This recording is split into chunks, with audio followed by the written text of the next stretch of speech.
नमस्कार सबैजनालाई। आज हामी डाइनेमिक मेथड डिस्प्याचको बारेमा हेर्न गइरहेछौँ।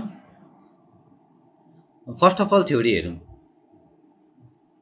डेफिनेसन यहाँ लेखिदिएको छ, एकपल्ट पढेर पनि हेरौँ ल।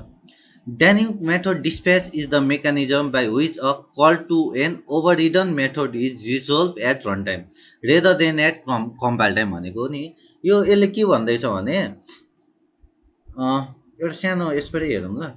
यहाँ हेर्नु त, यो मेथड छ नि, ओभररिडन मेथड भनेको कस्तो भन्दा सुपर क्लासको मेथड भयो, सब क्लासमा पनि त्यही मेथड छ हो। अर्को यसको मुनिको क्लासमा पनि त्यही मेथड छ। कलमी भन्ने मेथड तिनतिर छ, तिनटै क्लासमा एउटै मेथड छ। यस्तोलाई के भन्छ भन्दा ओभररिडन मेथड। अब कसलाई बोलाएको भन्ने कुरा चाहिँ डाइनेमिक मेथड डिस्प्याचले रन टाइममा सोल्भ गर्छ भनेको। रन टाइम भनेको चाहिँ कस्तो भन्दा तपाईँले कम्पाइल गर्नुहुन्छ अनि जसलाई एक्जिक्युट गर्नुहुन्छ त्यो चाहिँ रन टाइममा गयो। एक्जिक्युट गरिसकेपछि तपाईँको रन टाइम पोलिमर्फिजम हुन्छ भनेपछि तपाईँले एक्जिक्युट या तपाईँले रन गरिसकेपछि रन टाइम पोलिमर्फिजम हुन्छ। ओके, डाइनेमिक मेथड डिस्प्याचलाई हामीले के पनि भन्छौँ भन्दाखेरि रन टाइम पोलिमर्फिजम। यो कहिलेकाहीँ भाइभामा सोध्छ पनि है। डाइनेमिक मेथड डिस्प्याचलाई हामीले अर्को नामले के भन्छौँ भन्दाखेरि रन टाइम पोलिमर्फिजम। किन भन्दाखेरि यो रन टाइममा एक्जिक्युट हुन्छ, कम्पाइल टाइममा हुँदैन। अब यसले के भन्छ भन्दा नि, एउटा त ओभररिडन मेथड बुझ्यो, अर्को रन टाइम पोलिमर्फिजम। किन भन्दाखेरि यो रन टाइममा सोल्भ हुने भएकोले रन टाइम पोलिमर्फिजम। नेक्स्ट क्लास भनेको के हो भन्दाखेरि अब यो मेथड, यो डाइनेमिक मेथड डिस्प्याच भनेको चाहिँ यो सुपर क्लासको ओब्जेक्टले सब क्लासको ओब्जेक्टलाई रिफर गर्छ। के हो भन्ने त अलिक कन्फ्युजन भयो होला। प्र्याक्टिकली हेरौँ यसलाई। प्र्याक्टिकली एकपल्ट हेरौँ, प्र्याक्टिकली बुझौँ यो। यहाँ ओके, मैले गर्न स्टार्ट गर्छु। यसलाई हामीले एउटा क्लास बनाउँ पहिला। Package new class. क्लासको नाम डिस्प्याचै राखौँ। ओके, यसलाई हजुरहरूले अरू प्लेटफर्म पनि युज गर्न सक्नुहुन्छ है। Dynamic method dispatch main method. ल अब यहाँ हेर्न सक्नुहुन्छ है हजुरहरूले, डाइनेमिक मेथड डिस्प्याच भयो। मैले यहाँ एउटा क्लास क्रिएट गरेँ। यो चिज भनेको सुपर क्लास भयो। सुपर क्लासमा एउटा मैले मेथड बनाएँ, कलमी। यो मेथडमा मैले के लेख्छु भन्दाखेरि नि, inside I N S I D E inside a block. Simply यो बुझ्नको लागि यो ब्लक ए हो भन्दा। त्यस्तै क्लास बी भोइड, यसमा पनि हेर्नु त सेम मेथड छ। अब यसलाई बुझ्नको लागि के लेख्छौँ, इनसाइड बी ब्लक। यो बुझ्नको लागि लेखेको है, यहाँ जे प्रिन्ट गर्दा पनि हुन्छ। तर यो चाहिँ हाम्रो के भयो, इनहेरिटेन्सको कन्सेप्ट हो है। ओके, इनहेरिटेन्स गर्नै पर्छ ए। अब नेक्स्ट मैले के गर्छु, क्लास सी भन्ने क्रिएट गर्यो। यो पनि एक्सटेन्स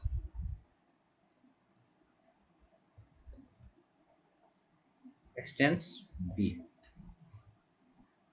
void कल मी। यस्तो हेर्दाखेरि मल्टिलेभल इनहेरिटेन्स जस्तो हुन्छ है। Okay, inside C block. यो चिन्हको लागि मैले यहाँ प्रिन्ट गरिदिएँ। यसले के भन्दैछ अब यहाँ हेरौँ ल। यसलाई पहिला हामीले ओब्जेक्ट बनाउँ। ए को हामीले ओब्जेक्ट स्मल ए बनाइदिन्छौँ, न्यू ए। यसमा स्मल ए के हो भन्दा A is the object of A.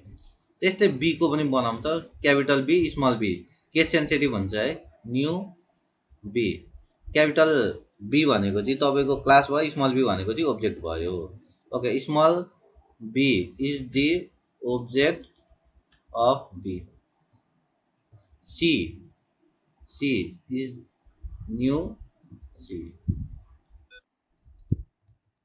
C is the object of C.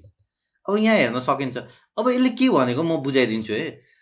यहाँ के भन्दैछ यो थ्योरीमा, super class reference variable can refer to a sub class object भन्दैछ। यो भनेको चाहिँ के हो भन्दाखेरि नि, अब यहाँ सुपर क्लासको मैले एउटा अर्को आर भन्ने एउटा के भने भेरिएबल बनाए या यसलाई ओब्जेक्टै भनौँ है। R is also an object, R is also an object of ए।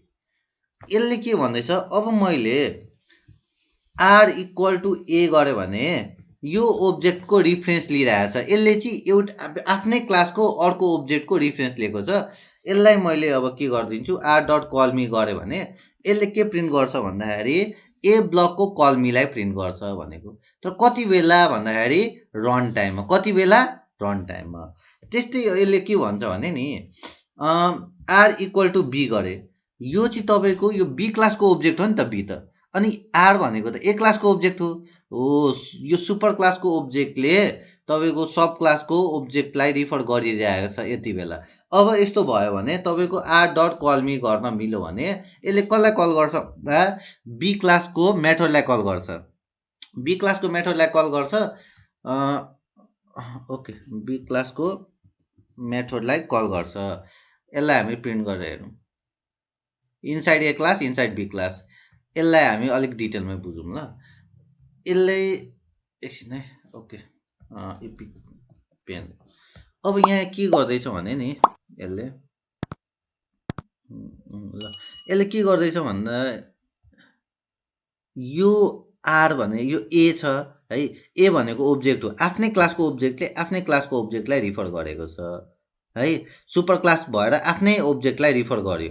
तर यहाँ मुनि चाहिँ के गर्छ, आफ्नो सब क्लासलाई होइन, आफ्नै एउटा सब क्लासलाई चाहिँ रिफर गरेको छ सुपर क्लासले। आर भनेको त सुपर क्लासको ओब्जेक्ट हो।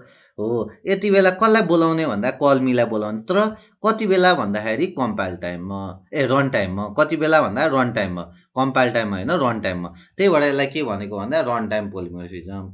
यसलाई कति बेला बोलाउँछ कलमीलाई भन्दाखेरि रन टाइममा बोलाउँछ। R calls B class method at run time. मेथडको नाम चाहिँ के हो, कलमी। कलमी हो। यो कलमीलाई कतिखेर बोलाउँछ आरले भन्दाखेरि एट द रन टाइम। त्यही भएर यसलाई रन टाइम पोलिमोर्फिजम भनेको। अब यहाँ यसले आफूलाई बोलायो। यसले बी क्लासको ओब्जेक्ट बी भन्नेलाई यसले रिफर गरिरहेछ, आरले रिफर गर्ने। आर भनेको चाहिँ के हो भन्दाखेरि ए क्लासको ओब्जेक्ट हो। त्यस्तै अर्को के गर्दैछ, अब यहाँ हेर्नु है, आर इक्वल टु सी गर्ने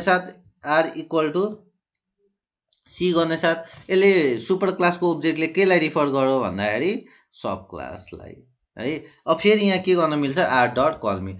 अब माथिकै सुपर क्लासले हेर्नु त सबैलाई रिफर गरिरहेछ यसले। अनि यहाँ के गर्छ, इनसाइड सुपर। यस्तोलाई के भन्छ, डाइनिङ मेथड डिस्प्याच भनेको चाहिँ सुपर क्लासको ओब्जेक्टले सब क्लासकोलाई रिफर गरेर मेथडलाई कल गर्नेलाई के भन्छ, डाइनिङ मेथड डिस्प्याच।